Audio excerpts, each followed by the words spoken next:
Labas, mėly bičiuliai. Gediminas Reklaitis sveikinasi tarp dviejų plikių. Sakė, reikia sugalvoti norą. Romanas Buršteinas ir Tomas Keršis šiandien svečiuose. Šiandien kertinis klausimas, kuo lietuviai ir kodėl Lietuvos komentatoriai yra geresni už anglus ir rusus, bet blogesni už argentiniečius ir jamaikiečius. Tai tema yra komentatoriai. Romanas Buršteinas yra pats komentatorius ir komentatorių vadovas buvusiam Viasat Sport Baltic, dabartiniai GO3. Tomas Keršis yra krepšinio mylėtojas, specialistas ir treneris, kuris klauso daug rungtynių šiuo metu Austrijoje gyvendamas. Tai pakalbėsim šiandien apie komentatorius. Ir pirmas mano pastebėjimas, ar matot, kokie mano marškinėliai šiandien džemperis? Labai gražus. Dėkui. Какая боль, Argentina, Jamaika 5-0. Ar prisimena tas rungtynės, Romanai? Aš Argentinos rungtynių labai daug prisimenu, didelis gerbėjas. Skype'as jau nebeegzistuoja, bet ten mano užrašas visą laiką būdavo, kad ten Liverpool'o Argentinos fanas, žodžiu, tame Skype profilėje sėdi. Tai dėja su visom pergalėm Argentinos prisimenu ir visus, didžią dalį pralaimėjimų, tai žinai. O Romanai, o šitą Meškonis komentavo tas rungtynės. Tai pradėkime nuo Tautvydo Meškonio, kuris yra neabejotinai palikęs didžiulį pėdsaką Lietuvos komentavimo istorijai. Kaip tai įvertini?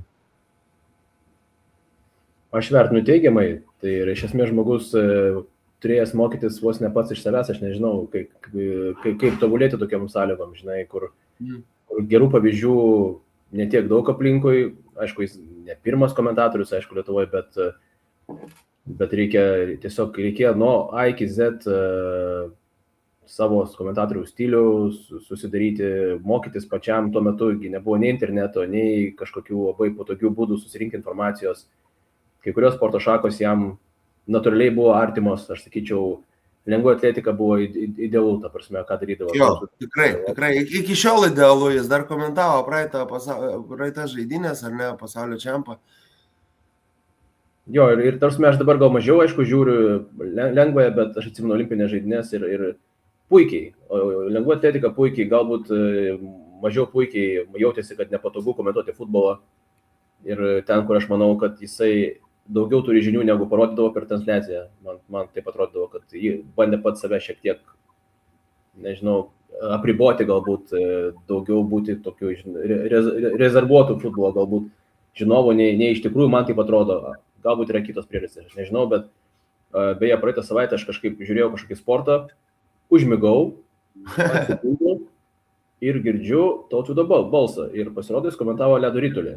Aš nežinau, nei ko baigėsi, nei kas ten buvo, bet aš taip buvau nustebęs per miegus, kad girdžiu pažįstamą balsą, gal dangui, kur aš nežinau, bet tai reiškia, kad labai gali iki 60+ ramiai komentuoti, kai esi temoje, kai prisižiūri, kai domiesi viskuo, tai kaip sakyti, visiems tiem, kurie nori išbandyti save komentatoriais, niekada nėra vėlu. Aš manau, kad šitas irgi yra dalykas, kad jeigu kažkada išmokai, žinai kaip, tobulėjai, gali labai ilgai būti šioje profesijoje. Tomai, tu pažiūri futbolo rungtynių? Tik jau tų pačiausių. Dažniausiai turbūt ten pasaulio čempionatai, Europos čempionatai, ten jau krintamosios galbūt prasideda, tai labiau aš čia taip jau nevaidinsiu kažkokio žinovo, kad turiu pririnkęs daug duomenų analizai kokia ar panašiai. Žiūrėkit, pradėsiu nuo nusiskundimų komentatoriais. Romanai, norėsiu tavo pirmiausia reakcijas, bet Toma taip pat. Kad su bendratimi nusileido, joks sportininkas nenusileidžia niekada. Jis kovoja iki galo. Ir 3 metai, o ne 3 metai. Ir pasas vietoj perdavimo. Mano nusiskundimai Lietuvos komentatoriais. Pagrindiniai šiuo metu dėl kalbos padargų naudojimo. Aš kažkaip manau, kad, žinai, čia yra vis tiek eina iš nuo mokyklos laikų ir tie žmonės, kurie taip pratę kalbėti, galbūt įtampoje taip ir pasako. Ta prasme, tai yra tokie natūralūs gana dalykai. Ir jeigu natūraliai kalbi gražiai, tai ir įtampos metu kalbėsi gražiai.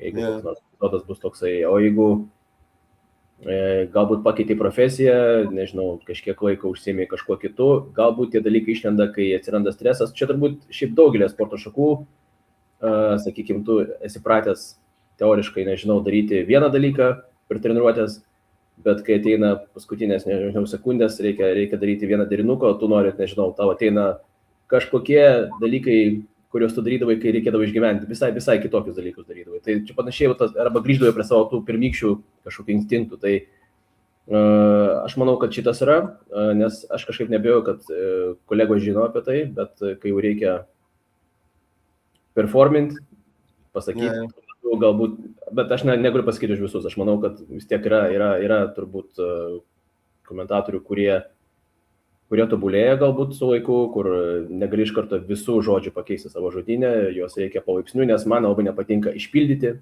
Išpildyti labai negražus yra. Aš nuolat bandau jį kažkaip pats pakeisti, gaudau save, aš nesakau tai, bet sakinio vidury būna pakimbu ir kažkaip kokį nors mažiau gražų žodį bandau įkišti, kuris šiaip pakeičia išpildymą, bet labai dažnai iš futbolininkų aš tą girdžiu. Nes būna, kad treneriai išpildė šaunuolis ir tas ateina į komentavimą. Ir varžybos rungtynės, ne, yragi skirtumas tarp varžybų ir rungtynės. Bet futbolininkai ir krepšininkai sako varžybos, žinai. Jo, būna žmonės neapsisunkina, bet tie, kurie vis tiek, tu gali netgi tą paralelę, žinai, padaryti. Mes puikiai prisimename kolegą mūsų Žydrūną Grudzinską, kuris mėgdavo knygas skaityti tuo metu, kai kiti eidavo po miestą pasivaikščioti. Nu, tai nieko blogo nėra vaikščioti po miestą, bet vėlgi tas knygų skaitimas jis tiesiog anksčiau ir vėliau savo duoda. Kai tu mokykloje mokaisi, sužinai daug daugiau naujų žodžių, nežinau, skaitai literatūrą, kuri tiesiog nėra susijusi su tavo jokiais būsimais sportais, bet tie žodžiai gale galvoje lieka. Tai tiesiog toks, žinai, įpročio kūrimas, kuo tu daugiau žinai, kuo tu daugiau domiesi, kuo tu daugiau žiūri, pavyzdžiui, sportą per televizorių, tu vis tiek tas lieka galvoje ir kažkuriuo metu tas tiesiog atsiperka tavo būsimoje profesijoje. Man iš Grudzinsko recidyvas labiausiai patikdavo žodis. Traumos recidyvas, ja? Nu jo, recidyvas. Truputėlį skolinys iš kaiminės. Jo, skolinys, bet geras žodis, ką aš žinau, visai geras. Tomai, tavo mėgstamiausių Lietuvos krepšinio komentatorių top 3. Nebūtinai nuo 1 vietos iki 3, bet tiesiog. Kas tau patinka labiausiai? Šiuo metu. Vakar žiūrėjau Rytą, tai turbūt vakarykščiai Ryto komentatoriai, kaip čia pasakyti, aš mažiau galbūt ten gilinčiausi į kažkokią tai kalbą, į kažkokius ten rungtynės ar varžybos, pats esu išmokintas, kad kai manęs po rungtynių kažko klausia, kad ten turėčiau teisingus žodžius, tai jie man užkliūna tuos, kuriuos aš žinau, bet aš nežinau, ar čia yra, kaip, prašau. Per kurį kanalą žiūrėjai? Nes 2 kanalai rodo pas mus. 2 kanalai, LRT+.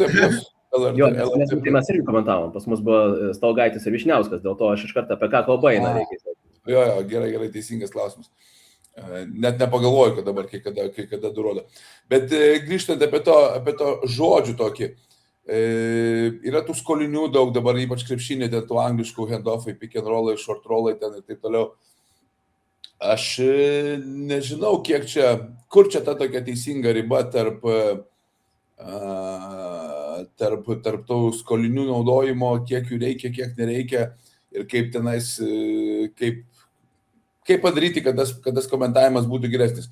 Aš komentavimo kompetencijas labiau žiūriu į žinias komentatorių ir man, prašau, pridėk emocijos. Jeigu man nepridėdė emocijos, tai neturi būti sirgimas už mano komandą, palaikymas mano kažkokios kabutėse, vadinkim, mano komandos, kur turbūt dažnas ten aš labiau gal apie krepšinių, ten vienas turi būtinai ten nekes, kai Gremo atrodo raudono komentatoriaus, kitas ten žalias komentatoriaus ir panašiai.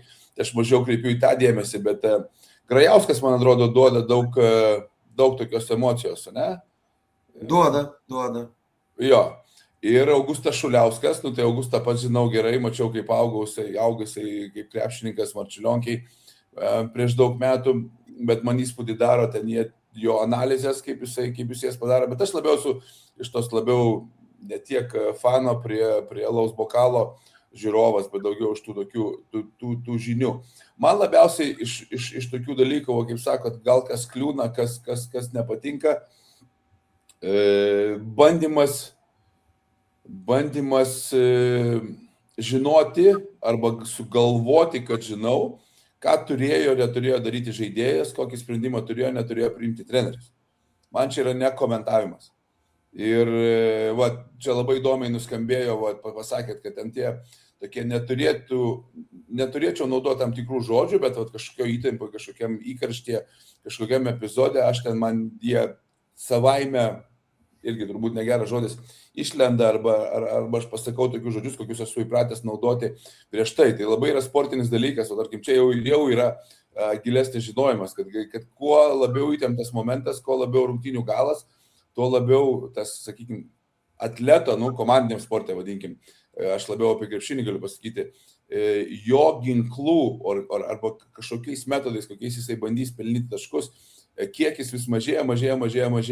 Netgi esu daręs eksperimentus, treniruodamas dar Vilniui, kur sakydavo, gerai, dabar va ten, tarkim, kažkoks, bet labai įtemptas epizodas, ten mažai sekundžių, mažas skirtumas, ar ten +2 ar -1 kažkokiam tokiam kontekste.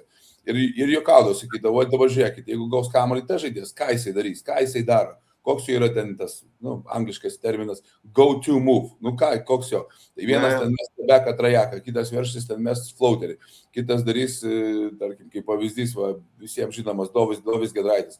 Jo būdavo tas toksai vos ne Iversono krosas ir grįžimas į tokį vidutinio atstumo metimą. Lygiai taip pat turbūt vyksta ir komentavime, ir kažkur tai kitur. Tai vat jeigu komentatorius turi tokių žinių, jis tada nepasakys, čia, žinai, reikėjo paspausti, spaudimą padaryti per aikštelę, žinom, čia vienas komentatorius pas mus labai mėgsta tokius dalykus, kitas dar kažką. Aš išgirdu žodį reikėjo ir aš iš tikrųjų nuoširdžiai noriu perjungti kanalą, jeigu įmanoma. Nuoširdžiai taip sakau. Gali pasakyti, kuris komentatorius siūlo, nes čiagi faktas, tarsi mes. Iki vieno. Čia ponis. Vos ne visi iki vieno, nežinau. Aš nepasakysiu ten Grajauskas ar Augustas kažką siūlo daryti, bet kiek klausau, ten tarkim, Vaidas visą laiką čia reikėjo paspausti, reikėjo pakeisti, reikėjo išleisti, reikėjo padaryti. Tai žodis reikėjo, man sukelia vidinį tokį norą perjungti kanalą. Jeigu yra komentatorius, kuris, sakykime, galėtų man pakomentuoti, sakyti, va dabar matau tokį įvykį, ar tokį pakeitimą, ar tokį keitimą, tikriausiai komanda, treneris, ten dar kažkas pamatė tokią bėdą ir bando kažkokį tokį sprendimą daryti. O kas tai bebūtų, sakykime, ten pakeitė gynybos sistemą ar puolime tenais dabar, nežinau, ten koks Martynas Gecevičius, žinai, ten meta trajekus, o dabar matau, kad ten matome, kaip toliau ieško savo karšto žmogaus, jam nori duoti kamuolį. O tada man tas komentavimas tokio, kaip sakyti, vėl, aš taip jau beveik pats lietuviškai nemoku kalbėti, tas make sense. Man tada toksai į temą yra. O kai pradeda, nežinau, čia, kaip sakyti, aš turiu daugelį istorijų, kurie ateidavo, kritikuodavo trenerius ir ten iki pačių aukščiausių mūsų pasiekusių krepšinio žmonių ir tada jam duodi patreniruoti kažką 15-20 minučių. Parodyk, kaip čia reikia, kaip čia mes nesuprantam, kaip ten tavo idėja gyvenant, tu parodyk. Po 15 minučių spyrė kamuolį kitą aikštelę, išvadina keiksmažodžiais tuos, kokie ten bebūtų krepšininkai ir nustoja treneriam aiškinti, ką daryti. Sakykime, jeigu tokias pamokas gauna, jau ten, sakykime, nėra žmogaus, kur nežino tų pavardžių, tų mūsų krepšinį pasiekusių žmonių ir jie suvokia, kad nelabai ten tas trenerio žinios ten, tarkim, retas treneris turbūt naudoja 100% savo žinių su kažkokia tai komanda. Ir kokį kiekį dabar tų žinių jisai nusprendžia, kad jos tinkamos, kad jas gali naudoti, kad jos į temą pataikyti galima būti, atsiprašau sekundę, kokį kiekį tų žinių jisai bando ten pritaikyti, jisai nusprendžia, kokios yra prieinamos tinkamos komandai. Ir kai komentatoriai bando į tokius dalykus kištis, tai man tada yra didžiausias peilis. Tai Vaidas Čeponis tau nepatinka kaip komentatorius? Turės šiek tiek humoro, kaip sakyti, aš nenoriu visų tokių dėti įvertinimų, geras, blogas, tinka, netinka, žinai, aš taip labiau... Bet aš klausiu tau, Tomai, tau. Jo, aš taip labiau noriu taip matyti, žinai, taip sakykime, šiek tiek giliau. XYZ nepatinka, žinai, nu, tarsi, tame žmoguje, jo ten kažkokie gebėjimai XYZ nepatinka, o, vat, pavyzdžiui, ABC, žinai, man visai ten tinka. Tai man patinka turėjimas šiek tiek humoro, to tokio gebėjimo pašaržuoti, pajokauti, tam tokios gyslelės, jeigu, na, aišku, turi būti skoninga ir pritaikyta tai auditorijai, kuriai komentuoji. Kažkiek žinių ir kažkiek pažinčių ir kažkiek gebėjimo gauti tokios ekstra papildomos informacijos, kad padaryti tas rungtynės šiek tiek įdomesnės. Irgi, man atrodo, Vaidas kai kada gali atsinešti. Kai kuriuose vietose bandymas susitapatinti, susilyginti su krepšinio veikėjais, kurie iš tikrųjų ten konkuruoja ir save padėjimas į tą pačią lentyną, manau, kad atima iš jo komentavimo nemažai žavesio. Tai, kaip sakykime, ta mano podcastų istorija, o čia kitas sakei, darysi... Apie podcasterius darysim, jo. Jo, yra idėja kažką pakomentuoti apie podcasterius. Tai turėti tam tikro savianalizės, tam tikro tinkamo lygmens kampo ir žinoti, kur man ten tinkama tapatintis ir kur aš, nu kaip čia sakyti, iš podcasterių, kai galim mes diskutuoti apie N dalykų, bet, pavyzdžiui, aš negalėčiau apie lengvą atletiką, apie Meškonį ar apie futbolo komentarius komentuoti ir man reikia tą susivokti. Aš neturėčiau staiga turėti ten kažkokios kritinės nuomonės, jeigu mano žinios toj srity yra ribotos. Tai va čia, sakykime, suvokimas savo ribotumo, galbūt mūsų norisi kažką pasakyti, norisi kažką ten pridėti tam komentavime, bet jeigu žmogui trūksta žinių ir kompetencijų kažką įvertinti, tada gal ten 90% masėm ir tinka tas komentavimas, nes gal panašios yra, sakykime, panašiai gilios žinios to komentatoriaus ir jo auditorijos yra. O tie visi krepšinio žmonės, kurie šiek tiek yra įsitraukę į tą konkretų sportą, ar tai būtų krepšinis ar galbūt kitas, man asmeniškai va šitas yra, sakykime, tas toksai galbūt ne visada iki galo adekvačiai vertintas savų žinių kiekis ir ypatingai, kai ten bandymas sakyti, ką reikėjo daryti, bet čia jau per ilgai turbūt kalbu. Romanai, sureaguok į šitą pastebėjimą. Aš šiaip labai panašiai turbūt kalbėjau apie tos paskutinės minutės, kai krepšininkai, nežinau, bet kokie futbolininkai pradeda, nežinau, sportininkai, bet kai pradeda daryti tai, ką yra pratę daryti visada, ne visai tai, ką jie darydavo per treniruotės. Ta prasme, palaukit sekundę, aš nutrauksiu truputėlį. Ei! Galėt, prašau, išeiti. Ačiū. Taip, ir eikit. Tai va. Va, ką tik mano įtampos aš net vaikiau, tai va tas buvo. Kai teoriškai turėtų komentatorius atlaikyti tokias akimirkas. Tai iš tikrųjų, komentatoriai labai yra skirtingi žmonės, akivaizdu.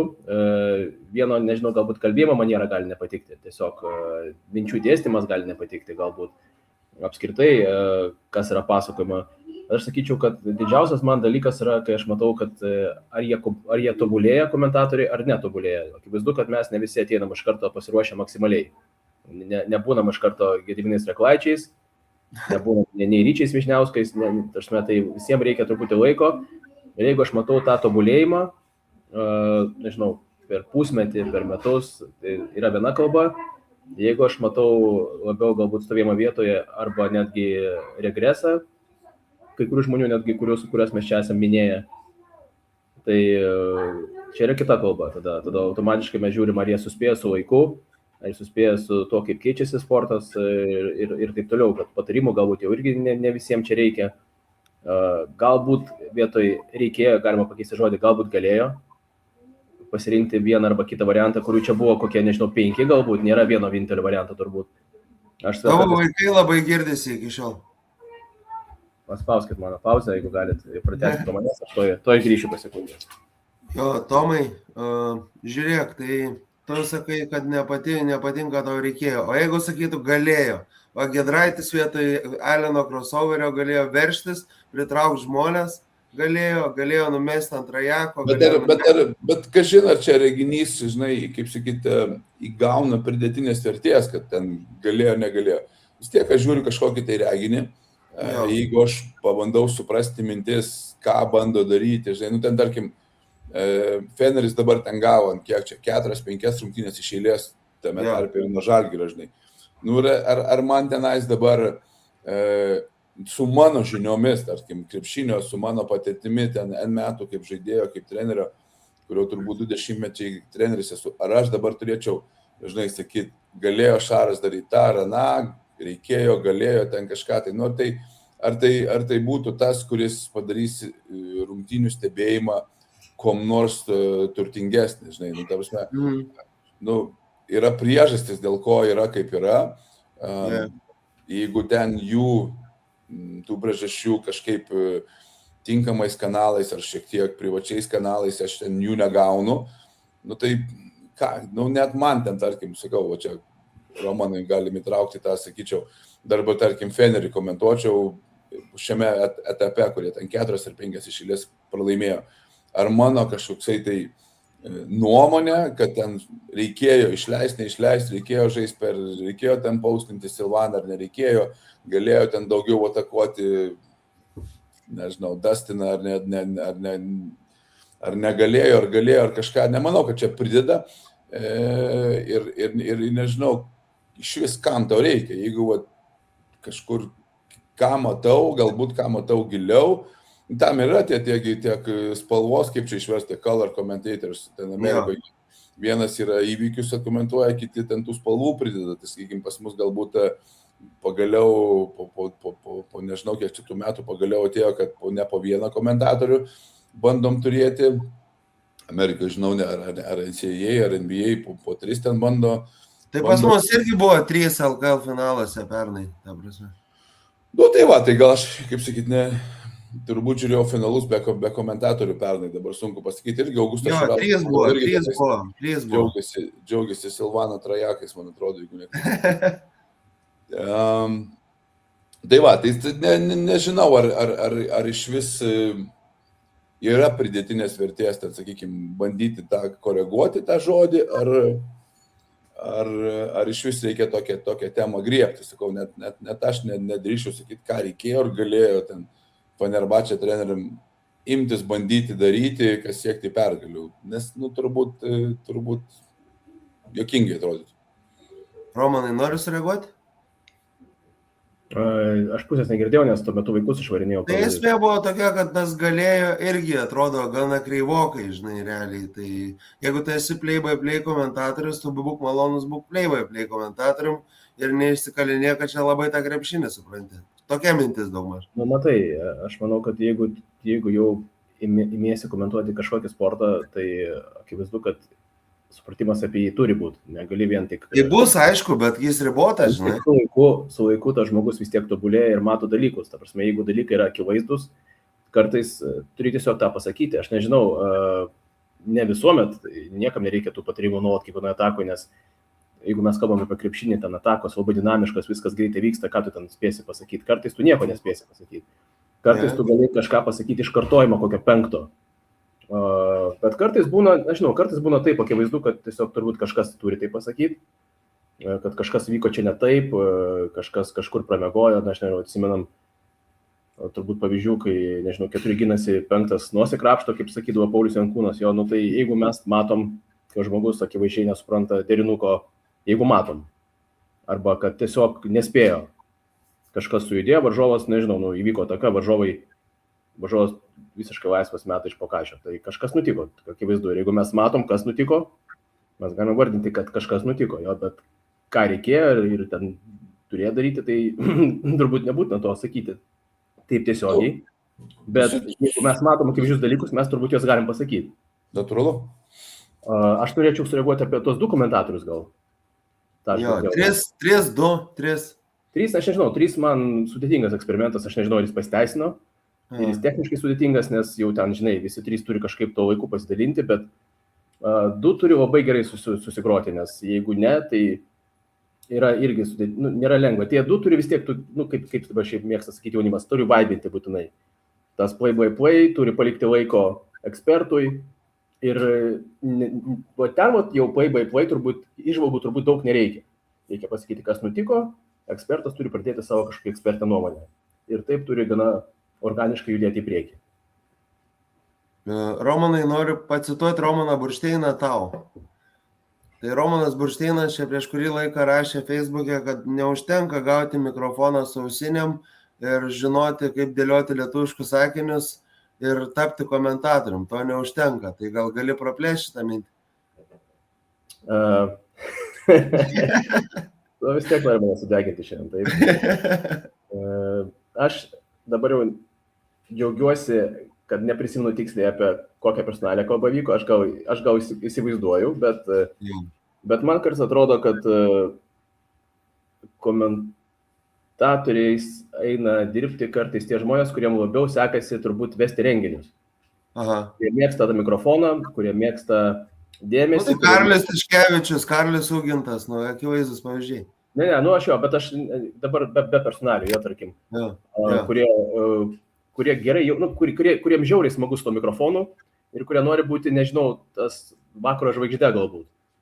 Kai komentatoriai mes tik realiai padedam žmonėm pamatyti, suprasti tai, kas vyksta ekrane realiai. Tas žmogus neturi būti dėmesio centre, galbūt jeigu rungtynės yra epinės ir pavyksta gauti kažkokią pabaigą ir pašūkut per ją, valio, bet laimėjo vis tiek tie, kurie žaidė ekrane, o ne tu. Tai tas, man atrodo, kartais būna tas mėgavimasis savo balsu galbūt toks jaučiasi galbūt iš kai kurių kolegų, kurie patys savo faini, bet realiai tiek turinio žmonėms nepatikė, kiek galbūt reikėtų. Tai va tas man galbūt kažkurios transliacijos metu galbūt tas mane šiek tiek suerzino. Bet aš neatsimenu, kas ten buvo, tiesą pasakius. Galima būtų atsekti šį pavo transliaciją, bet gal nereikia. Gerai, tiek to. Tas žmogus tikrai žino, kas jis yra, tai nieko tokio. Jeigu žiūrės, linkėjimai Rokai. Žodžiu, paanalizuokim dabar. Tomas taip ir nepasakė savo 3 mėgstamiausių komentatorių, jis visada išsisukinėja iš tiesių atsakymų. Tomai, būk drąsesnis. Bijau suklysti pavardėm, jeigu nuoširdžiai. Taigi dabar gali pasakyti 3 geriausius, už 5 minučių kitus 3 geriausius galėsi pasakyti. Žiūrėkit, mėgstamiausi čia nėra nemėgstamiausi, čia viskas gerai, mėgstamiausi. Jo, čia viskas gerai. Jo, tik aš sakau, aš bijau galbūt apsipažįsti žmonių asmeniškai ir retai, žinai, ten, kaip sakyt, kai žiūri rungtynių kokią, žinai, kas ten vakar laimėjo, pralaimėjo, tai pažiūri ten, kas kiek, tas tiek įmetė, tas netiek įmetė, koks treneris nugalėjo kokį trenerį, retai pažiūri, koks ten komentatorius komentavo, tai aš šiek tiek apie patį žanrą mieliau galėčiau kalbėti, tikrai man nebaisu pasakyti nuomonės, ar kažkokie veiksmai Personos X man labiau patinka, ar labiau nepatinka, tik aš ten galbūt netiek drąsus esu tas pavardės. O ką tu prarasti? Jūs man sakykit, kokius nors aš žinosiu. Kas yra komentuojama ir per kokį kanalą galbūt mes atseksim tas pavardės? Eurolyga yra taip. Aš nežiūriu GO3, dažniausiai žiūriu per LRT+. Bet čia, jeigu per lietuvišką televiziją, dažnai būna, kad aš įsijungiu Eurolygos.tv, Eurolygos jų pačių transliacijas, kur angliškai, ir koksai nors Joe Orlauskas, nežinau, ar Luku vadina, tai koks Joe Orlauskas, ar kokie nors tenais tie britų komentatoriai, anglų kalba, kaip čia pasakyti, man, ar tai būtų Eurocupo rungtynės ar Eurolygos, man jie švelniau, kaip sakyti, negaliu sakyti, kad prideda vertės labai žiūrint, bet mažiau užgauna, manau, jų komentavimas. Tai jeigu, sakykime taip, turbūt pem, jeigu irgi nelietuviškai čia sakau, ne, pusę rungtynių žiūriu nelietuviški komentatoriai, pusę rungtynių žiūriu, tai tada žiūriu per tos tradicinius lietuviškus kanalus. LRT, LRT+, BTV, jeigu ten kokį LKL labai retai mačą pažiūriu, jeigu tai yra mūsų derbis. Tai gerai, LKL, kas tau patinka? Pasakyk, nereikia sakyti, kas nepatinka, tai tiesiog kas patinka. Šuliauskas dabar, kaip su Grajauskas, ne, su juo, kur tas ten mėgsta. Dviesi komentuoja. Ar tu matei, kas ten įvyko? Tai, sakykime, Augio įžvalgos natūraliai yra, turbūt komentatorių ratelį yra išskirtinės, pats žaidęs, pats bandęs, man atrodo, net ir rinktiniai savo amžiaus buvęs ir užsienį bandęs kažkur užsikabinti, kaip jau jam ten ta karjera susidėlioja, bet jo įžvalgas, jo žinias mes matome, jo asmeniniai paskiroj, kuriuose jas padaro ir jas gerbia jau elitiniai mūsų treneriai, žaidėjai, tai toliau. Tai jo įžvalgos yra tikrai retai ten suabejosi, sakykime, kaip čia pasakyti, kad suklys arba pasakys ne tą ar kažkas. Tai, sakykime, jo tas spalvų pridėjimas man labai patinka. Galbūt aš neobjektyvus, nes Augį pažįstu asmeniškai. Ir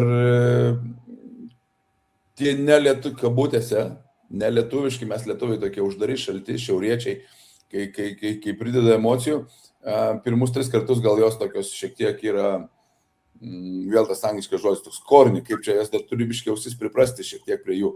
Bet kai pripranti ir ten, sakykime, Igno Sargiūno ten 9 sekundžių benefisas ar 13 sekundžių, kiek jis ten davė, sakykime, tų rungtynių patirtis, žaidėjai, tame tarpe Ignas Sargiūnas už Lietuvos rinktinę padarė kosminį, neįmanomą dalyką, bet tas rungtynių galas, būtent tų Lietuvos rinktinės rungtynių galas, ten komentatoriai, manau, pridėjo tą, ką noriu jausti, tą, ką matau, dar man šiek tiek pakelti ir su visais ten savo tais priežadėliais, ar galim patikėti, ar tu matai, kas čia vyksta ir panašiai. Tai man šito lietuviškam komentavime trūksta. Ten, sakykime, kažkas, kas mėgėjų lygoj lošia ir jis įsivaizduoja, kad jis dabar ten su savo pick and rollais, pick and popais ir short rollais kažkokį įspūdį padarys, o ten man toks. Na. Tai čia asmeninė tokia mano. Reaguok, Romanai. Man labai nepatinka, kai emocija pareina nuo 1 minutės iki paskutinės. Ta prasme, aš turiu minį, kad emocija, tu supranti emociją tik tada, kai jinai kylanti yra. Kai mes startuojam su aukšta emocija ir visas 40 minučių, jeigu tai yra krepšinis, mes einam su tą pačią emociją ir, ar ten kažkur nekylanti. Man atrodo, kad aš išprotėsiu realiai tuo metu. Aš kažkur minutę, man atrodo, kas vyksta. Aš jau įpranta mano, klausos aparatas prie to, kad vyksta triukšmas nuolatinis. Aš suprantu emociją, kai yra ramu ir kai kažkas neramu, tada jinai kyla. Ir taip kaip parabolė, kas tas žodis, hiperbolė, kaip tas jo. Kartu su veiksmu, bet jeigu, svarbios rungtynės, ir aš suprantu komentatorius, kurie jau yra užsihaipinę nuo pat 1 minutės, bet realiai taip galima išprotėti iš tikrųjų. Tai emocija turi būti tada, kai kažkas vyksta, natūraliai. Vyksta rungtynės, Lietuva pirmauja, Lietuva atsilieka, Sargiūnas, tada tu jau gali pradėti balsą taip, kad ten viskas tvarkoja ir tai yra normalu. Tada tu gali ten rėkti kaip brazilai, argentiniečiai, nežinau, ten 3 minutės ir man bus viskas gerai, nes situacija neeilinė, kurią tu matai kartą per, 20 metų. Bet jeigu vyksta triukšmas nuo 1 minutės, kai realiai nieks nevyksta, man sunku. Taip nebūna dažnai, bet yra kolegų, kurie ateina kaip į šventę, aš suprantu juos, jie nori šventę, jie nori nuo 1 minutės pradėti jau mums tą šventę pateikinėti, bet vis tiek realiai vyksta reakcija į tai, kas vyksta aikštėje. Kad ir kokia būtų šventė, realiai vis tiek tu komentuoji veiksmą, kuris vyksta. Jeigu atsiranda kažkas gero, emocija pakyla, vyksta ramiai, emocija nusileidžia. Viskas, tai man šitas patinka toks, nežinau, organiškesnis galbūt tas procesas. Emocingumas, jo. Aš pritarčiau, tai kaip sakyti, negali, tai nebūsi geras komentatorius, jeigu nesi susijungęs, nereaguoji į vaizdą, kurį matome, arba įvykius aikštelėje, ar panašiai. Tai natūraliai tas turi būti, bet sakykime, emocijos šiek tiek buvimas ir laiku, ir tinkamos, ir vietoj, tai yra turbūt be abejo, jeigu vien ten tik tai, kaip sakė, vestuvių vedėjai bandys užkurti publiką, kad nuo pat pradžių visi įsijudinkim, tai galbūt tas ir jausis toksai kaip netikras, bet jeigu, aš manau, kad bet kokiu atveju turbūt komentavimas neturėtų būti prieki, neturėtų būti tas, kuris neturėtų būti vedlys, įvykiai aikštelėje ir pagal juos, ten taip, anaip ir čia, bet, sakykime, aš to futbolo mažai matęs, bet ten prisimenu tos, futbolo komentarai komentuoja, jau ten kyla įtampa, aš ten jaunesnis būdamas nesuprantu kodėl, bet taip, jauti tokį ir taip žiūri, pala, kažkaip įtraukė, ir ten gol, ten 3 minutės be sustojimo ten savo tą gol šaukia. Ir tai yra ikoniški dalykai, jie įstrigė, aš tau nepasakysiu, kokios komandos žaidė, ar kas įmušė įvartį, bet jau tą ten gol šaukimą jisai, žinai, užsifiksavo. Tai taip, jis yra stiprus, ryškus, jo negali būti daug, bet komentatorius turbūt kažkokių konkrečių rungtynių gal jisai matė, kad jau vieni lipa ir jau toj ten prakiurs. Ir, žinai, jau aš ten kaip žiūrovas gal mažiau suprantu ir man atrodo, ten, žinai, ten, kaip moteris dažnai pasako, žinai, vaikų 20 plus vyrų, vaikas į vieną kamuolį, nesuprasi, kas tai vyksta. O komentatorių žinios, čia eina, jau čia toj prakiurs dangus ir pasipils. Tai va, sakykime, tas prideda galbūt pagražinti. Dar labai svarbu, aišku, mes kalbame apie skirtingus sportus. Labai svarbu, kad komentatorius suprastų, kokį sportą jis komentuoja. Akivaizdu, kad krepšinėje tas emocija ten viršų atgal, jos yra daug, atakos trumpos. Futbole, jeigu, nežinau, veiksmas vyksta aikštės vidury, kokias 10 minučių, aš iš vis nematau ten emocijos jokios, nieko ten neturi būti. Žmogus turi ramiai pasakoti, kas vyksta ir taip toliau. Kamuolys artėja prie baudos aikštelės, balsas truputį kyla, tarsi kažkoks labiau, nežinau, kolegos būna, aišku, tas užliuliuoja, kamuolys aikštės vidury, pradedi pasakas, istorijas visokias, kurių prisiruošia būna komentatoriai nemažai. Ir staiga kamuolys jau ten, jau reikėtų kamuolį šiek tiek pasiekti. Tai tas labai reikia sekti įvykius. Pavyzdžiui, per tenisą mano, kurį aš komentuoju dabar beveik didžiąją dalį laiko, kalbėjimo šiaip mažai. Ir čia jau, nežinau, reikia reikia labai prasti, nežinau, čia tikras menas turbūt, kurio aš dar nepagaunu iki galo, kaip pasakius mažai pasakyti daug, kaip nepasakyti per daug, kaip nekalbėti nelaiku. Ir būna kolegos... Ne vietai. Kolegos kartais, tu čia iš viso žodžių nepasakai, tau čia moka kaip už daug žodžių, pasakai mažai žodžių. Bet tai žiūrėk, Romanai, matuoti komentavimą pagal žodžių pasakymo skaičių, čia yra katastrofa visiškai. Čia, žinai, čia labiau yra traukimas per dantį, žinai, kad tiesiog sporto šaka, kur kalbama mažai. Bet yra žmonių, kurie kalba tam, kad kalbėtų. Man pavyzdys yra Žilvinas Aleksandravičius, kuris kartais aš galvoju, kad robotas yra ten, ne žmogus, o robotas kalba. Ir aš nelabai suprantu, kam reikia tiek daug tos statistikos, kam reikia tiek daug tų žodžių, kam reikia tiek daug tų reikalų. Kartais galima būtų patilėti 20 sekundžių tiesiog, žinai. Vieną ataką, pavyzdžiui, leidžiu žiūrovam tiesiog pasižiūrėti, kaip įvyksta, žinai. Jeigu mes jau apie Žilviną konkrečiai, tai tai yra žmogus, kuriam reikia pritaikyti sportus prie jo tiesiog būdo. Skilų. Jis kitoks turbūt nebus jau, bet pagal jo sugebėjimus, pavyzdžiui, per olimpinės žaidynės buvo labai daug sportų, kurie jam tiko. Yra sportų, kurie absoliučiai netinka, nes ten veiksmas vyksta, ten dėliojasi, galbūt daug taktikos strategijos vyksta kažkas ir jam turbūt tuo metu nejauku, bet, pavyzdžiui, koks nors, nežinau, dviračių trekas. Idealus komentatorius. Jis taip tave užkuria, ta prasme, jis ten, nežinau, jis taip įsijaučia visų pirma, jam net nėra svarbu koks sportas, jam svarbu, kad būtų įtampa kažkokia.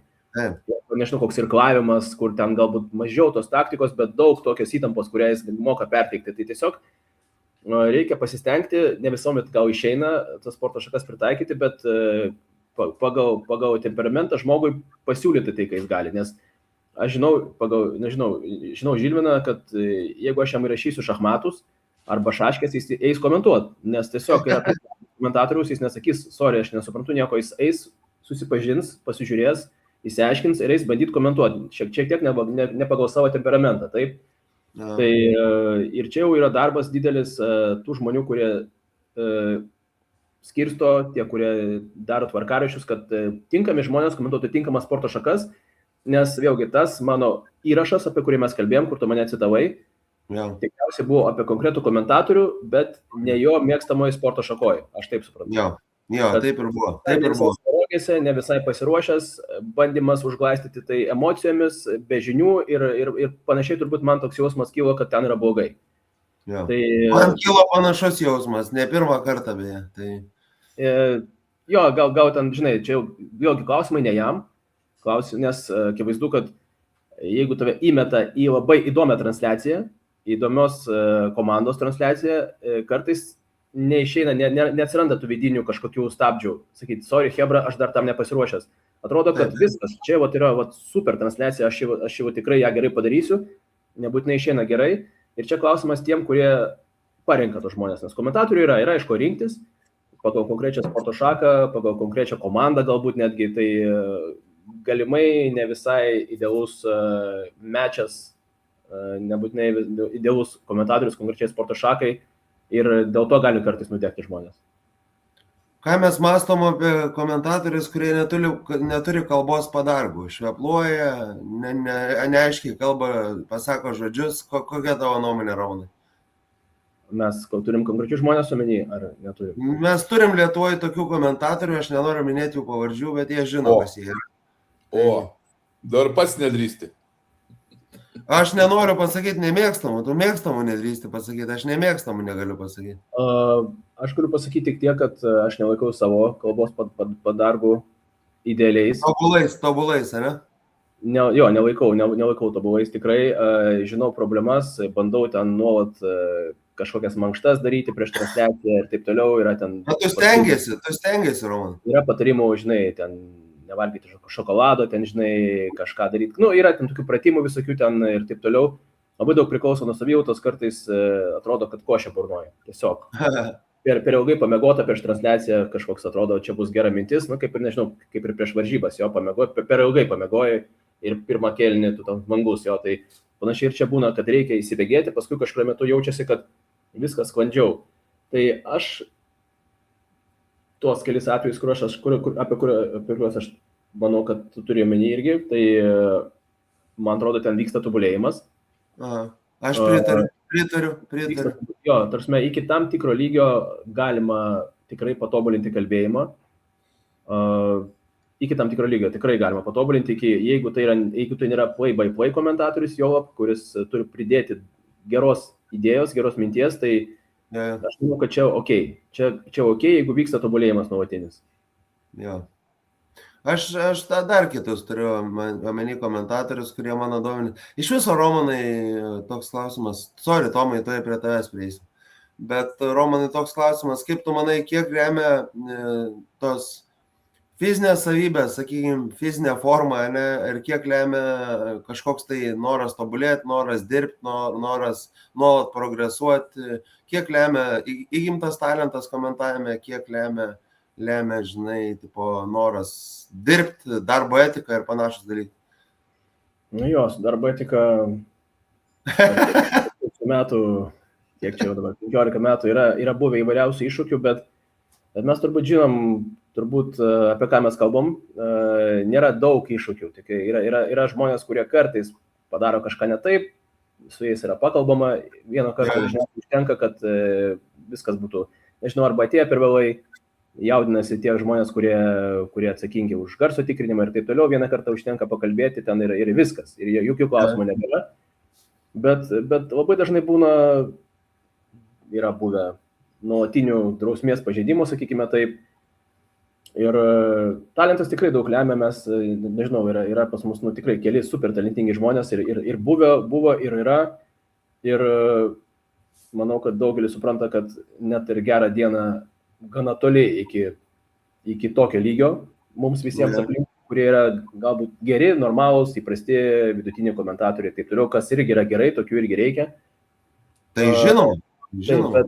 Bet darbo etika yra labai svarbu, nes jeigu tie talentingiausi žmonės, pavyzdžiui, tas taisyklės pažeidinėtų, drausmę pažeidinėtų, tai nebūtų gerai. Ta prasme, ir pavyzdžiai... Mes turim tokių pavyzdžių, Nerijus Kesminas yra toks pavyzdys.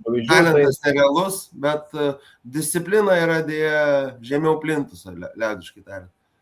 Ir tu supranti, kad tai yra iš tikrųjų įpročio klausimas. Jau mes kalbėjom čia vėlgi daug dalykų, kurie yra susijęs su įpročiu. Gali mėnesiui po kažkokių įspėjimų, galbūt savaitai, 2 pasitaisyti, bet įpročiai galų gale tiesiog laimi. Nes jeigu nėra tas įprotis daryti taip ir taip ir taip, kas yra ir žmogui gerai, ir jo darbui gerai, tai tada vis tiek išlenda tie visi blogi įpročiai. Ta prasme, nežinau, vėlavimai, drausmė ir taip toliau, galbūt nepasiruošimas kažkoks, vėlavimas susijęs su to, kad atėjai per vėlai, neatsispausinai, ko tau reikia, nepasiruošiai, neįsijungiai nieko, neatsigeriai kavos, kad ir tiesiog nepasiruošiai, atbėgai.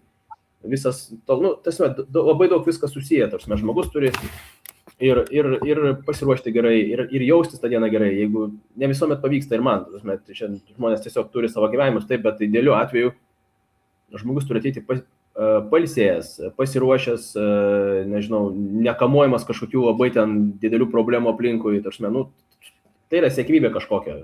Maždaug kaip aš kartais pastebiu, kad kai tenisininkai apie pertrauką pradeda valgyti bananą, aš irgi kažkur pradedu ieškoti banano, nes man irgi pauzė ten minutės, jie atsistato čia tarp tų gėjimų, aš pasiimu bananų, gėrimams, sėdžiu kaip tenisininkas ir bandau apsimesti, kad aš irgi esu profesionalus savo sporto šakos, savo profesijos atstovas. Tai tas, aš sakyčiau, kad kažkur, 50-50, jeigu man reikėtų rinktis tarp genialaus komentatoriaus, kuris nedrausmingas, ir tarp 7,5 iš 10 varianto, aš visą laiką pasirinksiu 7,5 iš 10. Tai yra žmogus, kuris niekada nepaves, tai yra žmogus, kuris visada ateis, kuris, jeigu man nutiko bėda ir, pavyzdžiui, aš blogai suplanavau ir jis gali atvažiuoti mane pagelbėti, su genijais man dažniausiai nepavykdavo. Žiūrėk, yra problema, reikia atvažiuoti. Ne, aš negaliu, ne tas. Kartais dideliem kažkokiam mačam, ten tas žmogus tikrai bus geriau, bet man saugiau turėti visada tokius žmonės, kurie yra 7,5 ir gerą dieną gali būti galbūt 8,5. Nes tada, iš esmės, tai laiko visą tą kolektyvą kartu. Tomai, nori kaip nors reaguoti? Ne, tai čia, kaip sakyt, kai čia labiau galbūt išsigirdo toks atskaitos taškas ar tokia perspektyva, kad patikimumo kompetencijos, ten, sakykime, požiūrį į savo profesiją, kompetencijos ir panašiai. Aš čia labiau, galbūt mes čia kalbam apie komentavimą ir aš taip susivokiau ne prieš minutę, bet prieš 15 galbūt, kad, kaip įvardinti, jūs kalbat, ten kažkuris mes turim super talentų. Ir man toksai, galbūt tuo metu ir toksai atėjo iš kažkur tai. O tai, kaip įvardinti, kaip atrenki, kas yra talentingas komentatorius, kas tas yra talentas komentatoriaus. Kad mes turėtumėm tos kriterijus, pagal kuriuos tada galėtumėm sakyti, ar jeigu sutinka mūsų nuomonė apie ten kažkokį tai kriterijų, tada ten labiau persona X, labiau už, labiau prieš ir panašiai. O čia tie tokie, sakykime, patikimumų kompetencijos, taip, bet aš iš sporto žiūrint, jeigu dar šiek tiek paantrinti, tai jeigu turi 3 begalvius komandai, tu niekada nieko nelaimėsi, bet jei vien geri berniukai irgi niekada nieko nelaimės. Tai čia vaikščiantis anekdotas, kur manau, nėra žmonių, kurie nežino, susirinko jaunimo rinktinė, nepasakysiu kurio amžiaus, ten pasportavo kelias savaitės kažkur tai, kažkokiam Lietuvos taške, nežinau, ar Kaunas, ar Druskininkai, ar Palanga, esmės nekeičia, susėda treneriai vakare laus, sako, kaip čia jauties, kaip tas mūsų talentas čia, judam čia į priekį kas nors, nei vienas nepažeidė to drausmės miego režimo, nieko nelaimės. Aš nenoriu, kad tą darytų žaidėjai. Tu nenori, kaip... Kęstutį Latožą noriu pacituoti. Jis sakė, geri vyrai pas mane žaidžia, sako, aukštai šoka, gerai spiria, greitai bėga, viena problema, futbolą žaisti nemoka. Tai tas, kaip sakykime, čia yra vienas mokėti savo sporto, aš labiau apie sportą galėčiau kalbėti, tai turėti tinkamus įgūdžius tam sportui ir yra visiškai kitas įgūdis žinoti, kaip laimėti. Tai va čia toks truputėlį... Romanai, atsakyk apie talentus. Kaip dabar žiūriu, kažką išgirstu ten 2 minutės kažkieno ir taip, į ką atkreip dėmesį, kad čia talentas ar netalentas, gal jis tą dieną apsimiegojęs, bet jisai talentas. Kartais 2 minučių gali neužtekti, jeigu žiūrėtume iš šono, nes aš dabar duosiu visiškai kitokį pavyzdį, aš dabar pradėjau prieš 1,5 metų žaisti hipsterių žaidimą padelį ir sorry, iš karto atsiprašau, pasiekiau lygį dabar ir yra taip, kad tarkim, ateini su skirtingais 2 žmonėm, kurie žaidžia skirtingose lygiuose, žiūrim į 4 kitus žmonės, kurie žaidžia. Ir, pavyzdžiui, aš jau matau visai kitaip, kaip jie žaidžia. Aš matau dalykus, kuriuos jie moka, kuriuos jie padaro, bet jeigu tarp tų 4 žmonių yra, pavyzdžiui, vienas silpnesnis, tie visi 3 kiti irgi pradeda žaisti paprasčiau. Jiem nebereikia, jie tiesiog mano, kad šitas yra silpnesnis, jie atakuoja ir mes taškus renkam lengvai. Tie, kurie ateina su manim kartu šalia, jie šito nesupranta, jiem atrodo, čia žaidžia 4 prasti žaidėjai tiesiog, jiem taip atrodo. Ir labai tarsi tas užtrunka laiko šiek tiek. Aš kartais sakau, žiūrėkit, hebra, neskubėkit, duokit man dar 10 minučių, aš turiu pažiūrėti iš tikrųjų, nes gali būti, kad čia visai kitaip, negu jums atrodo. Kad žmogus moka daug dalykų, bet jam tiesiog nereikia jų daryti. Tiesiog kiti yra tokie prasti, kad jis tiesiog vaikšto, daro paprastus basicus ir taškus renka vieną po kito. Tai čia iš šono šiaip nėra kartais paprasta suprasti, nes visi lyg ir kalba lietuviškai, visi tarsi kalba apie sportą ir taip toliau, ir taip toliau. Bet, man labai ramu sakyti, kad Rytis Vyšniauskas yra super talentas, nežinau, kaip sakyti, kaip čia, generacinis talentas, aš nežinau, kaip sakyti, šitas... Kartos talentas. Yra tas jausmas, kad bent jau man, kai aš stebiu transliacijas, kad kai reikia yra kalbama ramiai, kai reikia yra kalbama neramiai, kai reikia pasakoma tai, kas turi pasakyta ir tarsi toks, nežinau, čia mano jausmas, kad viskas laiku ir vietoje, viskas yra, aišku, su savo specifiniais dalykais, kur atneša charakteris ir taip toliau. Dabar jau su laiku atsirado jau tas toks svoris ir pats Rytis gali savo kartais per tam tikras transliacijas leisti daugiau, bet turbūt geriausi pavyzdžiai bus pažiūrėti turbūt olimpinių žaidynių krepšinio pusfinalius, finalą, ten, kur amerikiečiai serbai ir taip toliau, kur įprastai galbūt savo tiek daug net neleidžiantis Rytis, ten siautėjo tiesiog, nežinau, turbūt maksimaliai sau leido daug iš kalbėjimo laisvumo prasmės, kur kalbėjo galbūt daugiau negu gali sau leisti per Eurolygą ir taip toliau, bet... Čia ir norėjau kritiką tokią ištraukti, sakykime, tie mačai ir susižiūrėjo labai, labai gerai, aš juos mačiau visus. Nuostabiai. Čia, sakykime, jeigu ir automatiškai kritika, jeigu tu esi ribojamas ir šiek tiek negali sau leisti, jaunai cituoju, žinai, tai komentuodamas Eurolygą, automatiškai... Aš iš karto atsakysiu, ką aš turėjau omeny. Aš labiau turėjau omeny, kad tie mačai buvo iš savęs geri. Ir kadangi jie jau buvo geri, jis reagavo į tai. Jeigu būtų ten plus 30 taškų amerikiečių, tai ir būtų jis ramiai savo komentavęs. Bet kadangi ten buvo kosmosas, tai jis jau leido savo ten iš viso išeiti, nežinau, paliko kūną, nežinau, sielą ir taip toliau ten sklandė ir komentavo už jį patį. Bet Eurolygoje kartais nebūna tokių dalykų. Aš turiu minėti, kad kartais aš pabaigsiu tą mintį jo, kad kartais tiesiog turinio nėra. Ir jeigu nėra kažkokio turinio, ir jeigu ten kažkuri komanda gan lengvai laimi, arba kažkas vyksta, arba nekokybiškas vyksta žaidimas. Pakritikuot noriu, pabėgai nuo atsakymo. Gali, negali sau leisti, ir jeigu nėra, tai nėra. Jis nėra ribojamas, ne, jis kanalo tikrai nėra ribojamas. Jis gali daryti iš kanalo, galbūt iš kanalo partnerių. Ne, jis nekomentuoja Žalgirio dabar. Jis nekomentuoja nieko. Aš tiesiog turiu minėti, kad kai jis reaguoja į tam tikros kokybės veiksmą aplinkui ir jeigu tas veiksmas yra kokybiškas, automatiškai ir leidi savo daugiau, nes tai yra tiesiog toks mačas, kuriame, kurį reikia žiūrėti, kuris yra vieną kartą per 10 gal nutinka. Taip. Aš apie Rytį noriu papasakoti ilgesnę šiek tiek istoriją, kaip viskas prasidėjo, ne? Tai aš puikiai atsimenu, 2013 jis laimėjo komentatorių konkursą, mes tada su Romanu nusprendėm, kad būtent šitas bičas yra vertas laimėti konkursą. Atsimeni, Romka, ne? Tu nusprendėjai vienas. Ai, atsiprašau. Ne, aš priklausau. Visi laurai tau, visi vainikai tau gedai, nes jeigu... Sako, neužmik ant laurų, mėgok ant loretų, žinai. Bet laurai tau, jeigu tu pastebėjai deimantuką pelenuose.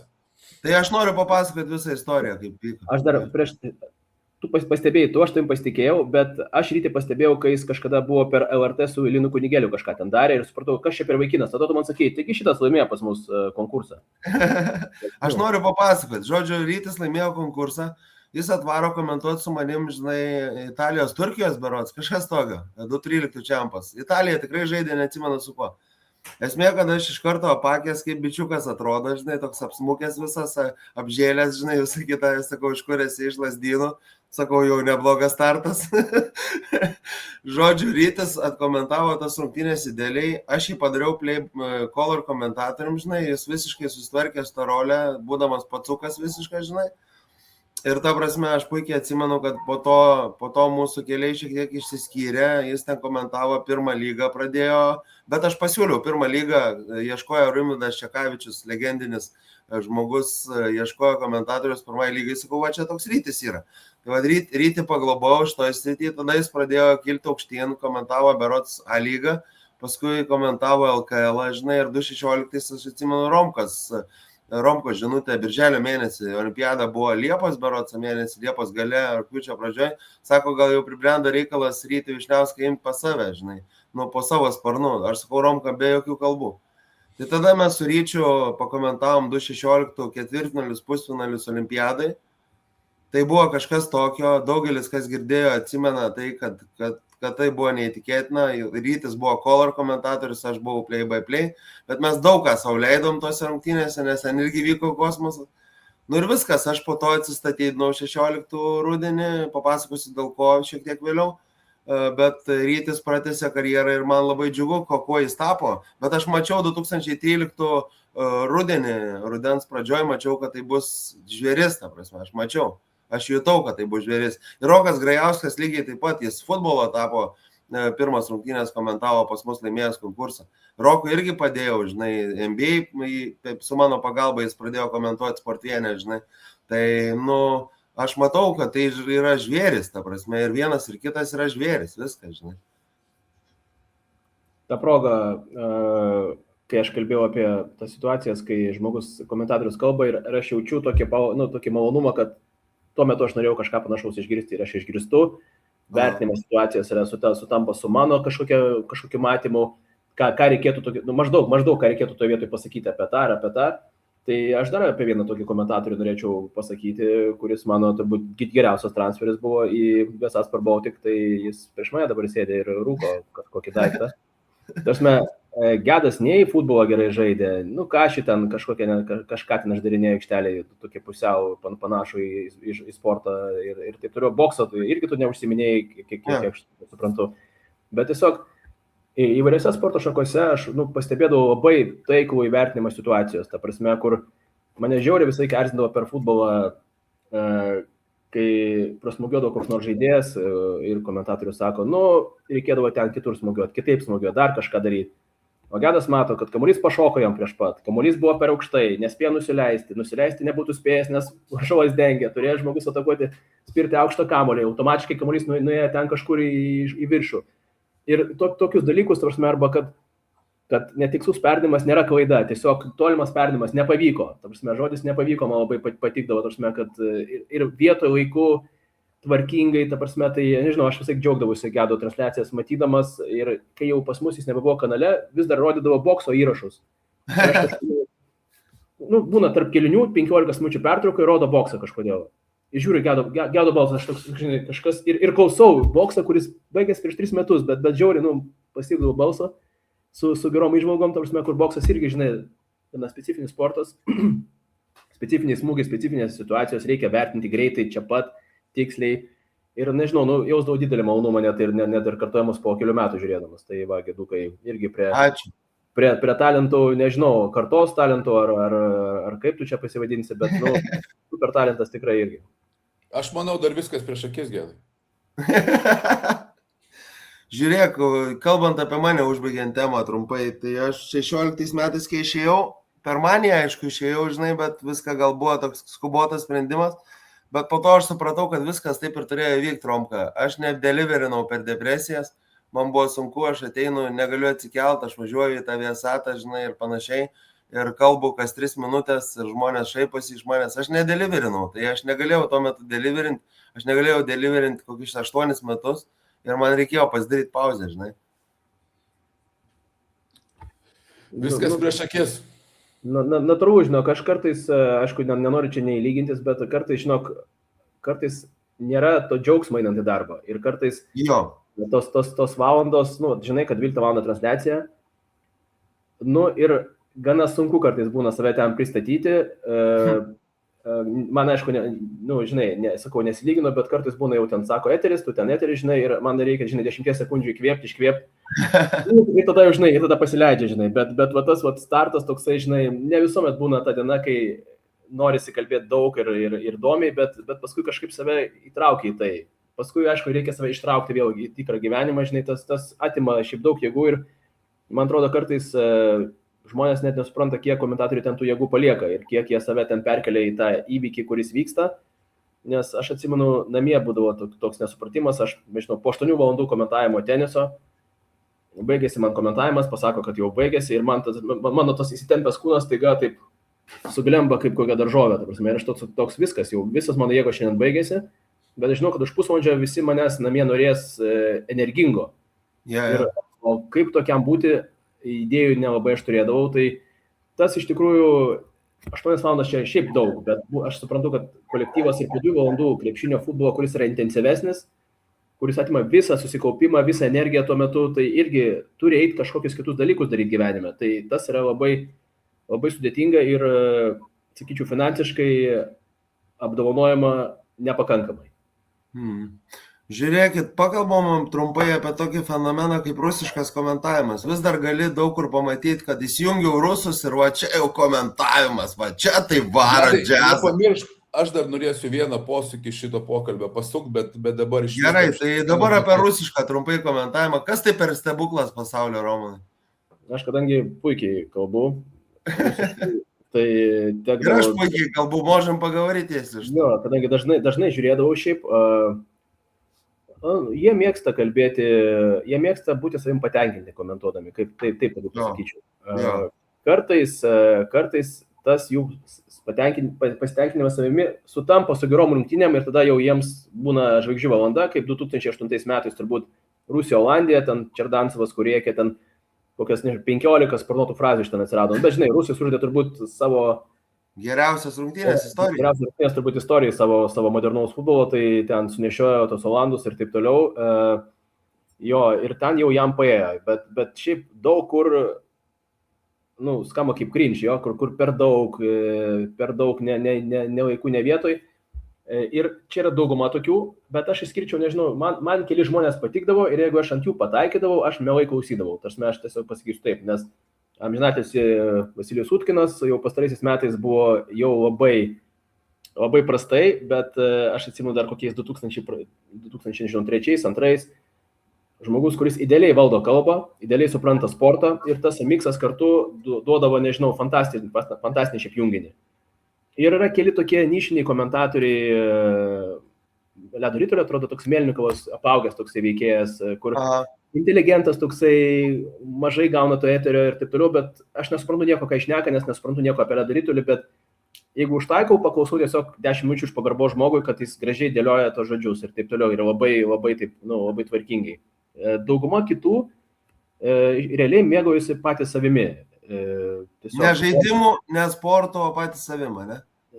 Jo, išskyrus kelis variantus, išskyrus kelis žmonės, kurie tikrai domisi konkrečiai tuo, ką daro, nes kiti tiesiog pas juos yra labai netgi didžiulis dalykas, mane paskyrė ten į kokį nors pusfinalį ar finalį, ten gyrėsi, žinai, buvęs futbolininkas iš Amkaro, Geničius jo, ten paskui ten Šnekinas ir taip toliau. Man sunku jų klausytis, jie bando suspėti su laiku, jie bando suspėti su jaunimo tuo, žinai, žodynu. Slengu. Į slengų jo su futbolu nežinau, kiek jie tam bando suspėti. tai sakyčiau, netgi man visai geras emocijas sukelia ten kažkokie krepšinio NCAA komentatoriai, kurie netgi ne iš Maskvos netgi komentuoja, kažkur jie komentuoja, nežinau. Tiesiog žmonės, tikrai 2 žmonės sėdi ir mėgaujasi krepšiniu. Ir kalba tą kalbą, žodžiu, ir žinai, wow, čia visai smagu. O tie, kurie, žinai, kalba ir klauso savęs iš šono kažkaip tuo pat metu, kaip aš čia skambu gerai, visai atmetimo reakcija šitiem žmonėm. Tomai, dabar tavo kampas, laikas tavo kampai. Aš asmeniškai prisipažinsiu, nemažai mėgstamas mano sportas yra amerikiečias futbolas, NFL. Nemažai žiūriu ten tų ESPN ir TNT seniau. Žinai, kaip lietuviškai quarterbackas? Patikslink. Ketvirtainis. Nu, važinai, jeigu pradėsi ketvirtainiais kažką komentuoti, tada gal ir ta žavesys dings to sportą, bet ne, klausimas toksai, sakykim, ten tie komentatoriai, kaip sakai, per mažai apmokami, man atrodo, čia man ir susijungia kažkur trumpas sujungimas iškelti. Mes niekaip Lietuvoje neišvystom tų talk shows, tų pokalbių laidų, rungtynių analizių prieš, po, jos kažkokios yra, bet jos visą laiką kažkokios tokios kaip čia, nesinori pasakyti netikros, kažkokios tokios vis tiek, lyg tai bandam kažką, bet lyg tai toks, O manau, ir lygos, ir federacijos, kokios sporto bebūtų, sakykime, kiek NBA on TNT, kiek davė NBA lygai, su visais ten 4 veikėjais, manau, neįkainojama yra iš vis to sporto populiarinimui, sudominimui, panašiai. Be abejo, turi būti ir asmenybės tą daryti, bet, sakykime, jeigu kalbam, kad mes ten turim tų super talentų, čia tų dabar podcastų prisikepę visi kažkur kažką savo daro, bet, sakykime, iš televizinės perspektyvos. Kaip jums atrodo, kodėl mums neįmanoma pagaminti tokio produkto, kuris pataptų ikoninis, kaip, sakykime, kaip koks auksinis protas. Čia yra... Aš pasakysiu frazę paprastą, kurią aš labai mėgstu. Nežinau, ar čia mano, ar čia dalis mano frazės. Vidutinybės pačios prasimuša talentam, reikia padėti. Bet tai, tarkim, turi tų talentų, esat 2 padėjėjai ir giriatės ir nesigiriat, kad esat padėjėjai ir kodėl dabar, sakykime, kaip jums atrodo, dėl kokios priežasties, sakykime, ten... Aš manau, kad aš šiuo metu deliverinčiau laidoje prieš LKL finalus, bet kadangi aš Milašiu esu pasiuntas nakui tiesioginių tekstų, tai tuo ir viskas baigėsi. Tai va, tuo ir pasakyta, Tom. Bet čia nenoriu apie asmeniškus dalykus, žinai, apie... Viskas gerai, dabar aš turiu menį, kad yra talentingų žmonių. Koks Rytis Vyšniauskas ateitų LKL dabar būti Color komentatoriumi ir būti laidos ašim, pavyzdžiui, ir vedėjų, ir atsakinėtojų klausimus, tu pamatytum, koks būtų produktas LKL. Dabar jis pakiltų tokio levelio, ne iki Barklio levelio turbūt, nes Barklis yra Barklis, bet Lietuvoje tu to nebūtų matęs ir tai būtų toks produktas, kad... Bet Ryčio nedomina LKL, supranti? Tame esmė. Ir manęs nedomina LKL, mane RKL su NKL domina dabar. Aš gal dar duosiu pavyzdį, prieš keletą metų, gal jau dabar daugiau nei prieš keletą, Tautvydas Šležas puikiai dirbo LKL, taip, bet jam tai buvo kaip tarpinė stotelė, nes jis turi daug didesnių ambicijų ir turbūt dar pakeliui pamatė, kad jokių finansų nebus, jo ambicijoms krepšinėje nėra, komentavime tiksliau nėra. Ir puikiai padirbėjęs ten sezoną, ar kiek jis pasirinko, nežinau, savo įdomesnės veiklas. Tai tas žmogus turi vis tiek būti pasišventęs teorinis, tas žmogus ilgesniam laikui, nežinau, gauti sąlygas tam tikras, nežinau, vėlgi, jeigu mes kalbam apie tą patį, paminėtą Rytį, LKL nedomina, vadinasi, LKL šiek tiek sumažėja tų supertalentų paieškos. Tada užsiauginsi tą supertalentą. Jokių garantijų, kad jis po metų neišeis kažkur kitur, nes tiesiog žmonės turi ambicijų, galbūt peraugs tas ambicijas jau, galbūt tos ambicijos jau viršys tą LKL ar kažkokią kitą lygą, ar kažkokį kanalą netgi. Tai va. Ar tu matai, Romanai, Lietuvos komentatorių, pavyzdžiui, tampantį Eurolygos komentatoriumi Eurolygos TV, kažkurį angliškai komentuojantį? Aš matau Rytį, ta prasme. Jo, bet žinai, klausimas, ar jie to nori, nes... Ar tai yra įdomu pačiam Ryčiui, klausimas. Man atrodo, kad ir kitas Rytis šiaip gerai kalba angliškai. Jo, Kazlauskas Rytis, sveikėjimai Ryti. Taip, jie Rokiškio perlas, kaip aš jį vadinu. Kažkada jie komentavo tos 3B iš Prienų. Jo, 3 bolus. Ir matai, jų anglų tikrai nėra ten smarkiai blogesnė nei Eurolygos tų komentatorių kai kurių. Kiek aš atsimenu, ne visi idealiai kalba, bet gal pasikeitė situacija, Tomas vis tiek labiau žiūri dabar, aš klausydavau kartais.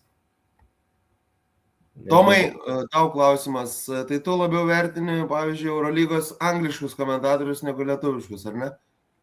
Gal gali atsakyti, kodėl? Sakykime, apie rusus užsiminėt. Tikrai, nepaminėjot Gomelskio pavardės. Manau, kaip komentatorius jisai žinių turi daug. bet jo šališkumas patapdavo, sakykime, dėl ko mes lietuviai, iš Lietuvos perspektyvos, nemėgtumėm Gomelskio, yra šiek tiek tas narcisizmas, šiek tiek šališkumas. Tai va dėl panašios priežasties aš šiek tiek gyvenantis tą tokį pasaulį, tą labiau su savo kelionėm ir savo gyvenimais skirtingose šalyse, aš šiek tiek save identifikuoju kaip šiek tiek pusę vieną pėdą iškėlęs iš Lietuvos ir žiūriu tokį truputėlį iš atsitraukęs, o ne iš to burbulo viduj. Tai jeigu kritika tiem super talentam būtų, nemaža dalis jų, nebūtinai visų 100%, tai gali būti 10, 20, 30% to prieskonio, man girdisi, kaip mum girdėtųsi Gomelskis. Tie visi super talentai, apie kuriuos kalbam. Tai va dėl tos priežasties sakai, kodėl man ten patiktų, negaliu pasakyti, kad ten tinka. Koks Joe Orlauskas labai susijęs su Madrido Realu ir ten su žaidėjais tikrai vakarieniauja bent kartą į kelias savaitės, sakykime, kiek jisai ten yra, turi sąsajų, bet va tas to šališkumo nebuvimas ir žinių, kaip buvusio krepšininko žinių, va tokie labiau stringa. Ten yra, kaip dabar to vardas, kur su Rytu labai čianais toks, ten pusiau lietuvis, ne lietuvis, aš su juo esu nekartą bendravęs, susitikęs meniškai, net ne Lietuvoje, dabar toks Britas vienas, kur komentuoja ten visokius. Žinau. Užkrito vardas, ten didysis Ryto fanas, kiekvieną pergalę sveikina Rytą. Jis yra Britas, jaunesnis gerokai, bet ten jaučiasi turys kažkokių lietuviškų šaknų, ten, nežinau, promočiutė ar kažkas tokio. Bet tai nesakau, kad ten visi geri, visi patinka, įsijungia ir ten automatiškai limpa, bet aš jau sakykime, labiausiai įstrigęs Joe Orlauskas ir jo gebėjimas neturėti to šališkumo ir nesikišti, žinoti, jausti tą ribą, kur nepradėti kišti savo žinių, ką turėjo daryti, o grinai ten papasakojimas, ten, tarkim, žinai, Sergio Jui dabar ten, žinai, ieško, kaip pagauti, žinai, tą bangą ar ugnį ar kažką, kaip aš dabar neprisiminsiu ten, ar frazių ar kažko. Tai va toks ir emocija, bet ir neutralumas man padaro rungtynės įdomesnės. O sakykime, tos pagrindiniausius, nenori vis tiek, mes sakykime, aš jeigu Eurolygą žiūriu, tai 90% Žalgirio, ten, nežinau, ar ne 90%, bet vis tiek norisi savas komandas, jeigu žiūriu ten Eurocupą kažkokį, vis tiek ten pažįsti kažką iš Panevėžio, pažįsti kažką iš Ryto, tai turi šiokią tokią simpatiją, vadinkim, saviem, už savus ar kažką, vis tiek jos labiau pažįsti, arba asocijuojasi labiau ir kritika visiems super talentam turbūt, kad netaip lengva yra nepademonstruoti to šališkumo. Tai va, sakykime, išsitraukus iš toliau galbūt pasakyčiau, bet aš manau, vis dar grįžtant prie tos, Gedai galėsi savo mintį įtart, bet aš prie savo tos minties, kad, sakykime, iššūkių visada bus, bet aš manau, čia yra tokia galimybė, kaip sakyti, maksimaliai neįspaudyti, sakykime, yra terpė, kurioje galima būtų sukurti kažkokį, tiek kiek mums rūpi krepšinis, kažką nebūtinai kopijuojant, bet kažkokią atmaną sukūrus, jeigu yra talentų, sukūrus, monetizavus ir padarius ją tokią patrauklę, kaip Tautvydui Šležui, kaip Ryčiui Višniauskui, kaip, nežinau, kas ten dar tokie galėtų būti, ar tai Martynas Gecevičius, ar kažkas, kur sukūrus kažkokią panašų dar labiau sporto populiarinimą, tą, sakykime, LKL visiškai neįdomus. Aš LKL vietoj pirmą dalyką, ką daryčiau, tai pažindinčiau žmonės su tuo, kas lošia LKL, kas treniruoja ir kas lošia LKL. Jis nėra įdomus didžiajam fanui, Eurolyga yra įdomi, nes ten dėl kitų priežasčių, bet patys klubai turėtų būti suinicijuoti, pati lyga ir panašiai. Bet nekalbant apie konkrečias lygas, kalbant apie grinai, turėti krepšinio laidą, kuri nebūtinai susijusi su konkrečia lyga, bet manau, jeigu nėra kam kurti laidos, aš suprantu, nėra, kai atsiras. Bet jeigu yra talentų, NBA, TNT, dabar jau nebe TNT. Talentam reikia padėti. Vidutinybės turi Nu, bet aš ką noriu atkreipdėmėsi, kad vidutinybės, kurios ten dabar dirba, turi pakankamai pasitikėjimo savim, kad jos jaustųsi geros. O talentai visada abejoja savim. Romanas gali tai patvirtinti. Nežinau, pasakai žodį visada, niekada, automatiškai, žinai, savo biškai paspendis pastus. Ne, aš nesakau niekada, yra išimčių, išimtis tik patvirtina taisyklę. Aš galiu iš savo pasakyti patirties. Aš turėjau žvaigždžių lygą 2012-2013 metais, man keli Romano pareiškimai mano žvaigždžių lygą sunaikino. Ir aš tapau toks down to earth, žinai, žmogus. Ir iš viso, Romka, galiu to pasakyti, kad tu 3 transferus esi turėjęs genialius savo karjerai. Tai in no particular order, Maksas Vojvodinas, Rytis Vyšniauskas ir Gedas Reklaitis. Nu, su Maksu man buvo labai paprasta, nes mums reikėjo Ritulio komentatoriaus, nei vieno tokio kito žmogaus nėra tiesiog Lietuvoje. Jo. Ir tai išėjo, kad tai yra tiesiog idealus komentatorius Ledo Rituliui ir ne tik. Ir, prasme, ir komentatorius geras, ir žmogus patikimas, ir, nežinau, visais dalykais, prasme, tiesiog idealus žmogus mūsų darbas. Tai va, tai apie žvaigždžių lygas gal, Romanai, gali komentatorių žvaigždžių lygas. Aš neatsimenu, ką aš tau esu pasakęs. Tu man pasakei, kad Gedai, tu jau raminkis, dar nesi toks geras, kaip įsivaizduoji, tai aš supratau tą mintį. Šiaip dabartinis aš turbūt taip nepasakyčiau. Kodėl? Aš nežinau, kažkodėl man tai skamba kaip per griežtai. Tu man gana griežtai pasakei, bet aš supratau gana greitai, aš išgijau nuo tos ligos per 2 mėnesius po to pasakymą. Aš pastebiu šiaip šitą dalyką šiais laikais, kad yra komentatorių, kurie gavę galbūt šiek tiek geresnius paskirimus, šiek tiek pameta galvą, kuriems dar būt reikia save susirasti. Yra keli pavyzdžiai, galbūt nenoriu minėti, gal žmonėms tiesiog, su pirma, patinka tas dėmesys, atsiranda dėmesys dėl didesnio transliacijų skaičiaus, dėl įdomesnių transliacijų, dėl didesnio pasiekiamumo žmonių, kažkas galbūt dar parašė ir Messengerį ten, kaip smagu ir taip toliau.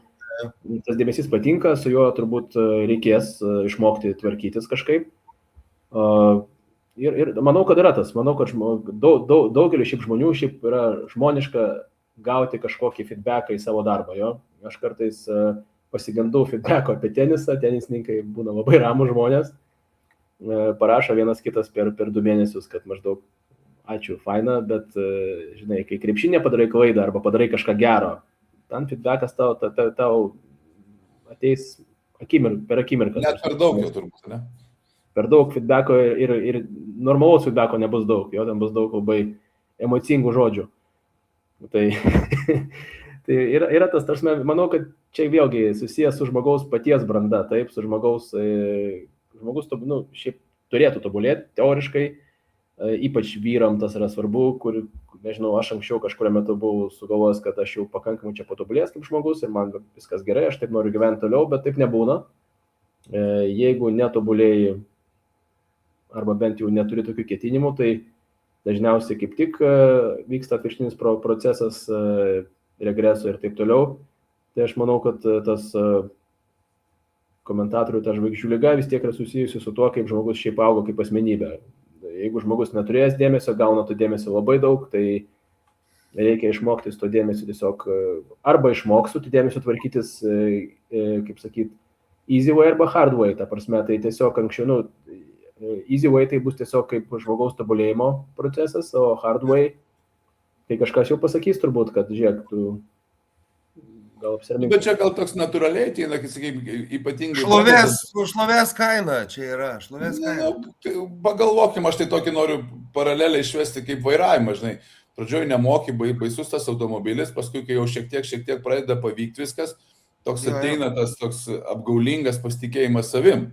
O dabar viskas gaunasi, tada padarai kelias avarijas ir viskas susibalansuoja į vietas. Tai sakykime, gal čia ta tokia normali kreivė, bet kokioje srityje, ar tai būtų sportas, ar nesportas, ar vairavimas, ar gal tinka šitą paralelį tam vairavime, kol tu susivoki, kiek tu nežinai. Labai svarbu tokiu metu, man atrodo, turėti žmogų, kuris yra autoritetas. Tai gerai, kad aš Gedui buvau autoritetas tuo metu, nes jeigu aš nebūčiau ir būčiau man pasakęs, tu yra minkis, na, būtų jis man pasakęs, gal tu tėvai yra minkis. Aš pats geriau žinau, ką darau ir tu man, žinai, nieko tu man nepasakysi. Tai labai normalus augimo procesas, aš manau, kaip sakyti, kokia sritybė būtų, ar Gedui komentavime, ar man treniravime. Nu, tai aš noriu paminėti, Šarūnas Sakalauskas, Marčiulionio akademijai buvo tas, kuris labai puikiai moderavo tą, ten kažką laimi, žiūrėk, aš jaučiu, labai gražiai susakydavo, sudėliodavo, gal ne taip prieš tai, kaip Gedui išsigirdo, žinai, kaip sakykim, vienas vienaip sakė, kitas kitaip išgirdo, viskas čia normaliai, tai sakykim, tą tokį turėti šiek tiek pagalbininką, šiek tiek patyrusį vedlį, kurio nuomonė svarbi, kurią įsiklausai, stengiasi maksimaliai išgirsti ir natūraliai turi būti tas toksai, sakykime, tas dalis augimo, kol susiniveliuoja ir paskui susidėlioji to žingsnius, kaip niekada nesustoti judant į priekį, kaip Romanai sakai, kad sakykime, gal atrodo jau viską žinau, paskui vieną dieną supranti, kad mano filosofiniai dalykai, jeigu aš kažko neišmokstu, kažkurią tai dieną, koks tai minimaliai dalykas bebūtų, savo profesijoje aš negalėčiau kažko kito prašyti išmokti. Net tokio mokinimo net nėra, aš specialiai naudoju žodžius išmokti. Tai aš pats stengiuosi kiekvieną dieną bent minimalų, kokią tai smulkmę būtų išmokti, tada man labai lengva ateiti su tam tikru nusiteikimu, to vaibu, sakykime, o dabar man reikia, kad ir tu išmoktum. Lygiai tas pats į kritiką, aš esu labai kritiškas ten, kas bebūtų, ar teisėjai, ar žaidėjai, ar vyresni, ar jaunesni, ar kolegos. Tai sakykime, dabar turiu kolegą vyr-trenerį, kuris taip stengiasi atsargiai man kažką sakyti. Ir aš jį kritikuoju, sakau, tu netiptauink, ten ant pirštų galų nevaikščiok aplink mane. Kad aš galėčiau daryti savo darbą, aš turiu imti tą kritiką. Sakyk, man trumpai, sausai, tiesiai, šviesiai, man gali labai nepatikti, bet tai nekeičia, jeigu tai yra tavo požiūris, net nebūtinai turi būti faktas. Yra mano reikalas ją priimti, nes aš kitaip tada nelabai galiu efektyviai dirbti savo darbo.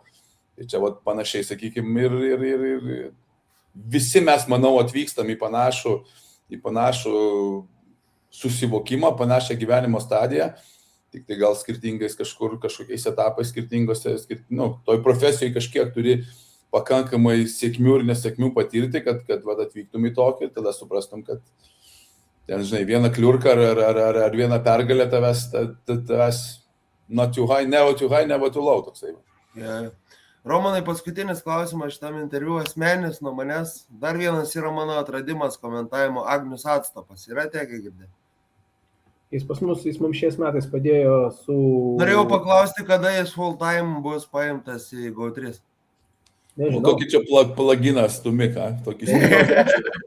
Čia privačiuose pokalbiuose turi klausti, kur tau patep, ką čia daryti. Aš toks žmogus, kad tokį plaginą. Pačių nėra pas mane, žinai. Aš tau Gedai negaliu atsakyti, nes tai reikštų, kad arba kažkas iš esamų komentatorių komentuoja mažiau, arba visi komentuoja vienodai mažiau, tas mes, kaip sakyti, procentualiai visi gauna mažiau ir taip toliau. Ir klausimas, žinai, ar nuo 3-4 transliacijų per mėnesį komentatorius bus patenkintas, kad ir naujėtės tikrai nebus, bent jau kažkokį reikia užtikrinti skaičių žmonėm. Mes turime, sakykime, kiek ten, 4, 5, 6, kurie gali komentuoti nuolat, bet kokius 2, 3, 4, kurie komentuoja kartais, kai mums reikia padėti 1, 2, 3 transliacijas ir juos tai tenkina, nes jie turi kitus darbus, tai mums ta situacija labai naudinga, bet jeigu mes imam žmogų ilgesniam laikui, jau rimtai susiformavusi, mes turim turėti ką jam pasiūlyti. Ir jeigu mes turim turėti ką jam pasiūlyti, vadinasi, mes turim kažko nepasiūlyti kažkam kitam, žodžiu, tai yra gana rimtas sprendimas. Tai, žinai, aš taip rimtai atsakėjau, aš juokais paklausiau. Ne, viskas gerai, aš tiesiog čia, žinai, čia susijęs su visais, kurie nori pas mus ateiti, nes tą patį rytį, kai mes nepagrėbėm iš karto, mes jį stebėjom ten metus. Jo, mes jį stebėjom 3 metus realiai. Tai. Taip, ir žiūrėjom, ar mes galim žmogui pasiūlyti tam tikrą krūvį, žinai, dėl kurio jis turėtų atsisakyti kitų pasiūlymų, ateiti pas mus ir taip toliau.